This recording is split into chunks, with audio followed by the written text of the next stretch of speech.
درود پاک پیش کریں پڑھیں صلی اللہ علیہ نبی صلی اللہ علیہ وسلم صلاۃ و سلام علیک حبیبی یا رسول اللہ صلی اللہ علیہ وسلم۔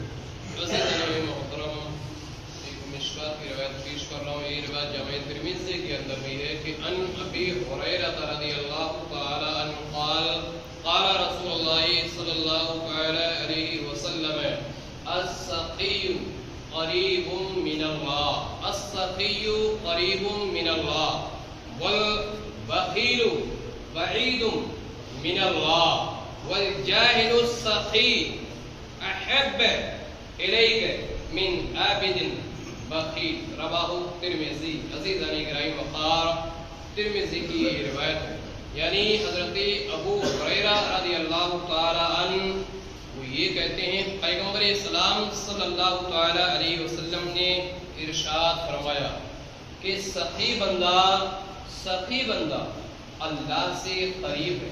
سخی وہ ہے جس کو رب نے دولت دی ہے اور اسی دولت کو رب کی رضا کے لیے خرچ بھی کرتا ہے، یعنی سخی وہ ہے جو اللہ سے قریب ہے، اور بخیل وہ ہے جو اپنے رب سے دور ہے۔ بخیل وہ ہے جو اللہ سے دور ہے، اور جاہل سخی اللہ کے نزدیک پسندیدہ ہے۔ جاہل سخی اللہ کے نزدیک پسندیدہ ہے اس عابد سے جو بخیل۔ عزیزان محترم، رسول پاک صلی اللہ علیہ وسلم نے ارشاد فرمایا، حضرت ابو ہریرہ سے یہ بھی روایت ہے، یہ روایت مشکات کے اندر بھی ہے، اس کے علاوہ بخاری کے اندر بھی ہے، اس کے علاوہ مشکات کے اندر، اس کے علاوہ صحیح مسلم کے اندر بھی یہ روایت موجود ہے، اور وہ یہ ہے کہ بنی اسرائیل کے اندر 3 شخص تھے، ان تینوں میں پہلا ایک کوڑی تھا، دوسرا گنجا تھا، تیسرا اندھا تھا۔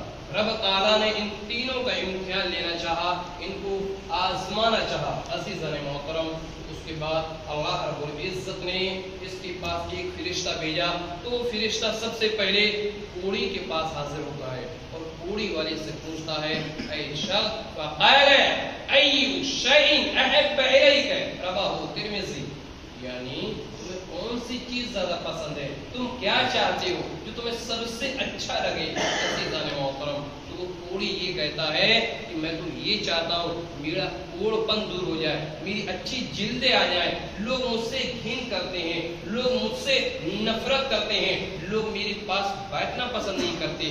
عزیزان گرامی وقار، اگر کسی کو کوڑی ہو تو ظاہر سی بات ہے کون بیٹھے گا بغل میں، ہر آدمی گھن کرے گا، تو اسی طریقے سے وہ کہتا ہے لوگ مجھ سے گھن کرتے ہیں، میری اچھی جلد ہو جائے، کوڑ پن دور ہو جائے۔ تو اس فرشتے نے اس کے جسم پر ہاتھ پھیر دیا تو کوڑ پن اس کا دور ہو گیا۔ جب کوڑ پن دور ہو جاتا ہے پھر فرشتہ کہتا ہے تمہیں کون سی چیز زیادہ اور پسند ہے، کہا مجھے اونٹ پسند ہے۔ عزیزان گرامی وقار، وہ فرشتہ اس کو اونٹنی دے دیتا ہے۔ جب اونٹنی دیتا ہے تو پھر اللہ کے بارگاہ میں اس کی برکت کے لیے بھی دعا کرتا ہے۔ عزیزان گرامی وقار، فرشتے نے دعا کر دی، رب تعالیٰ نے بے شمار برکتیں عطا فرما دی۔ اسی طریقے سے پھر فرشتہ پہنچتا ہے ایک گنجے کے پاس اور یہ کہتا ہے کہ تمہیں کون سی چیز زیادہ پسند ہے، تم کیا چاہتے ہو۔ اس نے کہا کہ میں یہ چاہتا ہوں میری جو سر کے جو بال ہیں یہ بال آ جائیں، میرے سر کے بال آ جائے، میرے سر کی جلد بھی ٹھیک ہو جائے۔ عزیزان گرامی وقار، فرشتے نے پھر ہاتھ پھیر دیا اور ہاتھ پھیرنے کے بعد وہ بالکل صحیح ہو گیا، اس کے اچھے بال آ گئے، اچھی جلد ہو گئی۔ اس سے پوچھا تمہیں کون سی چیز زیادہ پسند ہے، کہا مجھے گائے پسند ہے۔ عزیزان گرامی وقار، فرشتے نے اس کو گائے دے دی اور اللہ کی بارگاہ میں برکت کے لیے بھی دعا کر دی۔ رب تعالیٰ نے اس کی گایوں میں بھی بے پناہ برکت دے دی۔ عزیزان گرامی وقار، اس کے بعد پھر فرشتہ آتا ہے اندھے کے بعد، اس سے پوچھتا ہے تمہیں کون سی چیز پسند ہے، تم کیا چاہتے ہو، کہا میں تو یہ چاہتا ہوں رب نے جو یہ آنکھیں دی ہیں مجھے آنکھوں سے دکھائی نہیں دیتا، میں یہ چاہتا ہوں اللہ اس میں روشنی پھر لوٹا دے۔ عزیزان گرامی وقار، رب تعالیٰ کی بارگاہ میں فرشتے دعا کرتے ہیں، ہاتھ پھیرتے ہیں، روشنی ہو جاتی ہے۔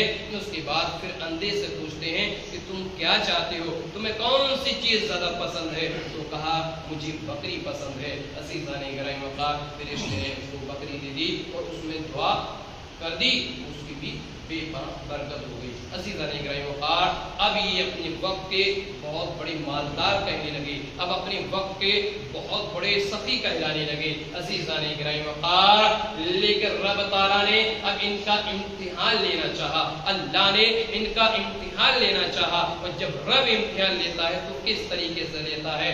لیکن اس سے پہلے میں ایک جملہ بول دوں پیارے کہ اللہ رب العزت جب دولت دینا جانتا ہے تو اس کے اختیار میں دولت لینا بھی ہے، وہ لے بھی سکتا ہے، جسے دینا جانتا ہے لینا بھی جانتا ہے عزیزان گرامی وقار۔ اسی رب کی رضا کے لیے اگر کوئی دے دے تو پھر اللہ اس سے مزید بھی دینا جانتا ہے۔ رب تعالیٰ نے پھر کیسا امتحان لینا چاہا، پھر فرشتے کو اسی کے پاس بھیجا سب سے پہلے، کیا ان کا امتحان لیا جائے ایک کہاں تک کامیاب ہو چکے ہیں عزیزان گرامی وقار۔ اس سب سے پہلے جو فرشتہ آتا ہے وہ اسی کوڑی کے پاس آتا ہے، اور کوڑی کے جب پاس آتا ہے تو کوڑی سے کہتا ہے اے شخص میں مسافر ہوں، میں مسافر ہوں، میں مسکین ہوں، لہٰذا تو میری مدد کر دے، میں یہ چاہتا ہوں تو جو مجھے ایک اونٹ دے دے، تو مجھے ایک اونٹ دے دے۔ اس نے کیا کہا معلوم ہے؟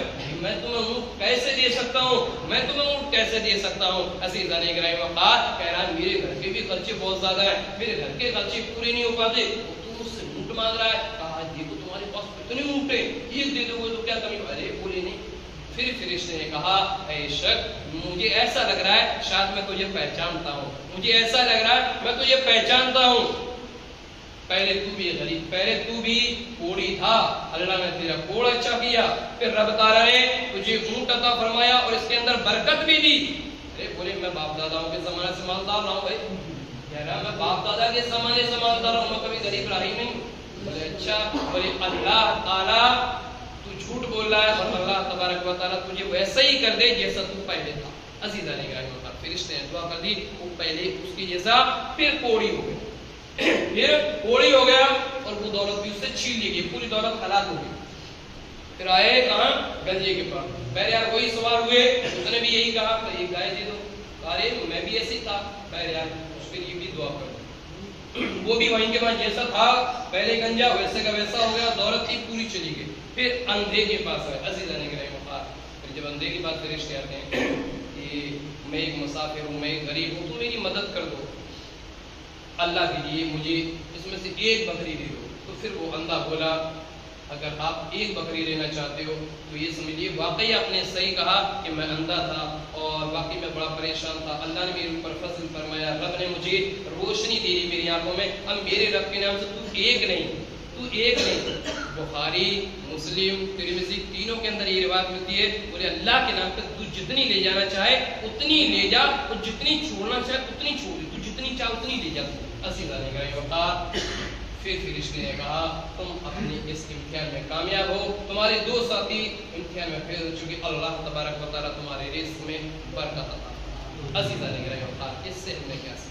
اس سے ہم نے کیا سیکھا؟ اس سے ہم نے یہ سیکھا ہے کہ ہر ایک انسان جانتا ہے، جیسے میں نے کہا کہ رازق اللہ، دولت دینے والی رب کے ساتھ ہوتی ہے، جب رب نے عطا کیا ہے تو اس میں سے رب کی رضا کے لیے نکالنا بھی ضروری ہے۔ اور دوسری بات یہ آپ کے گھر کے سامنے آ جائے تو ہر ایک انسان کو، مانگنے والے کو ایک جیسا نہیں سمجھنا چاہیے، ہر سائل کو ایک جیسا نہیں سمجھنا چاہیے۔ پتہ نہیں جو مانگنے والا آ رہا ہے وہ کون سے بھیس میں اور کون آ جا رہا ہے، یہی بھروسہ نہیں، ہو سکتا ہے رب ہمارا بھی امتحان دے سکتا ہے، ہو سکتا ہے کوئی اور صورت میں آ جائے، یا ہو سکتا ہے چلو وہ نہ آئے فرشتہ، کوئی عام آ جائے، کوئی انسان آ جائے، کوئی واقعی مسکین و غریب ہو، کوئی واقعی یتیم ہو، کوئی واقعی محتاج و مجبور ہو اور وہ پہنچا ہو، اس کے بعد وہ چلا جائے۔ عزیزان گرامی وقار، اگر ہمارے پاس تھوڑا سا بھی، جیسے حضور علیہ السلام کی حدیث ہے، اگر کچھ بھی ہے اس کو دے دو، کچھ بھی ہے اس کو دے دو، اللہ کے بارے میں